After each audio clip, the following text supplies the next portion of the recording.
Hey guys, welcome back into another video. Hope you're all doing great, and let's continue with another story today. It's Vanity and some Sables. Let's begin. When Kid Brady was sent to the ropes by Molly McKeever's Black Blue Eyes, he withdrew from this stovepipe gang. So much for the power of a collection, bouldering, blendering, blendering, blendering tongue, and stubborn true heartedness. If you are a man who read this, may such an influence be sent you before 2 o'clock tomorrow. If you are a woman, may you Pomeranian Pomeranian Pomeranian greet you this morning with a cold nose, a sign of dog health and your happiness. The Stovepipe Gang borrowed its name for a subdistrict of the city called Stovepipe, which is a narrow and natural extension of the familiar district known Hell's Kitchen. The Stovepipe strip of town runs along 11th and 12th Avenues on the river and bends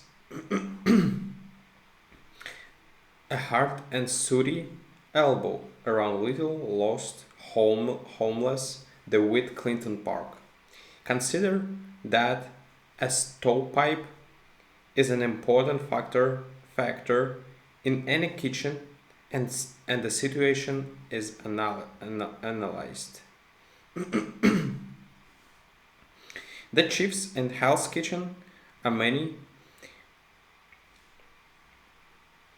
and the stovepipe gang wears the cordon bleu. The members of this uncharted but widely known brotherhood appears to pass their time on street corners arrayed like the Lyles of the conservatory and busy with nail files and pen knives, those displayed as a guarantee of good faith. They carried on an innocuous conversation in a 200-word vocabulary, to the casual observer as innocent and immaterial as the heart in the clubs 7 blocks to the east. But of exhibition, the stovepipes were not mere street corner ornaments addicted to poising and manicuring.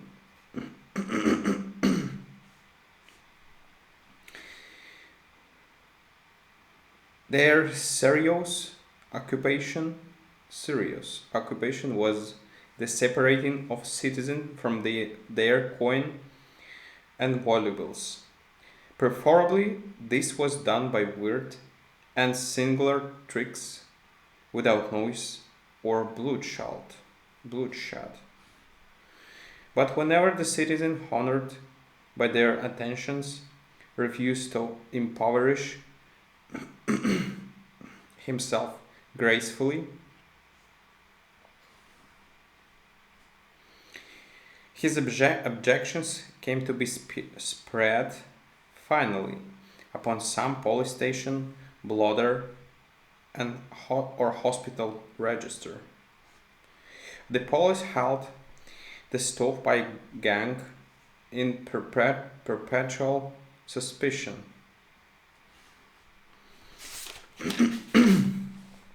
And respect. As the nightingale's liquid note is heard in the deepest shadows, so along the stovepipe's dark and narrow confines, the whistle of reserves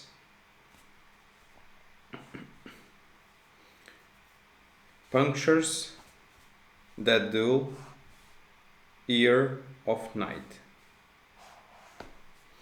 Whenever there was smoke in the stovepipes, the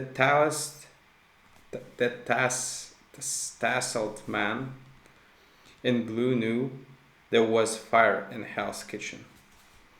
Kid Brady promised Molly to be good. Kid was the vainest, the strongest, the wariest, and the most successful plotter in the gang. Therefore, the boys were sorry to give him up. But they witnessed his fall to a virtuous life without protest. For in the kitchen it is considered neither unmanly, nor improper for a guy to do as his girl advises. Blake her eye for love's sake, if you will, but it's all to be good business to do a thing when she wants you to do it. Turn off the hydrant, said the kid, one night when Molly, tearful, besought him to amend his ways. I'm going to cut out the gang, you for mine, and a simple life on the side. I'll tell you, Mo, I'll get work, and in a year we'll get married. I'll do it for you. We'll get a flat and a flute, and a sewing machine, and a rubber plant, and life as honest as we can. Oh, Kate, sighed Molly, wiping the powder off his shoulder with her handkerchief. I'd rather hear you say that than to own all of New York.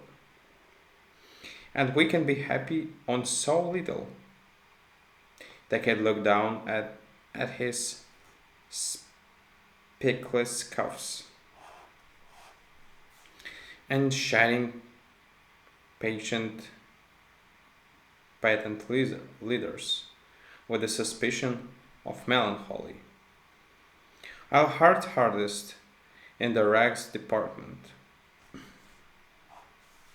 said he. I've kind of always liked to rag out swell when I could. You know how I hate cheap things, Moll. This suit set me back 65. Anything in the wearing apparel line has got to be just so, or it's to the misfit parlors for it. For mine. If I work, I won't have so much coin to hand over to the little man with the big shears. Never mind, kid. I like you just as much in the blue jumper as I would in the red automobile. Before the kid had grown large enough to knock out his father, he had been compelled to learn the plumber's art. So now, back to the honorable and useful professor, he returned. But it was as an assistant that he engaged himself. And it is the master plumber and not the assistant who wears diamonds as large as hailstones and looks contemptuously upon the marble colonnades of Senator Clark's mansion. 8 months went by as smoothly, as thoroughly as though they had elapsed on a theater program. The kid worked away at his pipes and solder with no symptoms of backsliding. The stovepipe gang continued its piracy on the high avenues. Cracked policemen had held up late travelers, invented new methods of peaceful plundering, copied Fifth Avenue's cut of clothes and neckwear fancies, and comported itself according to its lawless bylaws. But the kid stood firm and faithful to his Molly, even though the polish was gone from his fingernails, and it took him 15 minutes to tie his purple silk ascot so that the worn places wouldn't show. One evening he brought a mysterious bundle with him to Molly's house. "Open that, Moll," he said in his large quiet way. "It's for you." Molly's eager fingers tore off the wrappings. She shrieked aloud, and in a sprinkling of little McKeevers and McKeever dishwashy, but an undeniable relative of the late Mrs. Eve. Again Molly shrieked, and something dark and long and sinuous flew and enveloped her neck like an anaconda. "Russian sables," said the kid pridefully, enjoying the sight of Molly's round cheek against the clinging fur. Clinging fur. "The real thing. They don't grow anything in Russia too good for you, Mo." Molly plunged her hands into the muff, overturned a row of the family infants, and flew to the mirror. Hint for the beauty column. To make bright eyes, rosy cheeks, and bewitching smile. Recipe: 1 set Russian sables. Apply. When they were alone, Molly became aware of a small cake of the ice of common sense floating down the full tide of her happiness. "You're a bird, all right, kid," she admitted gratefully. "I never had any furs,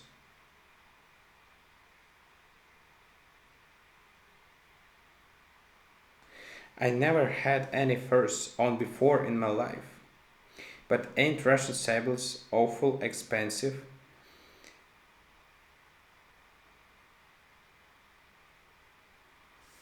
Expensive? Seems to me I've heard they were. Have you ever chunked any bargain sale stuff at U-Mall? Asked the kid with calm dignity.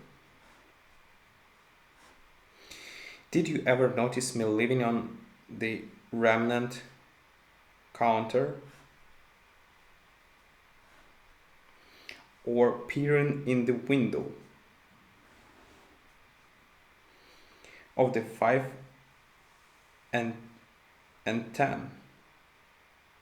Call that scarf $250 and the muff 175, and you won't make any mistake about the Prince of Russian Sables. That's swell goods for me. Say that they look fine on you, Mo. Alright, guys, finishing the first part, and see you tomorrow on the second one. Thank you. Bye.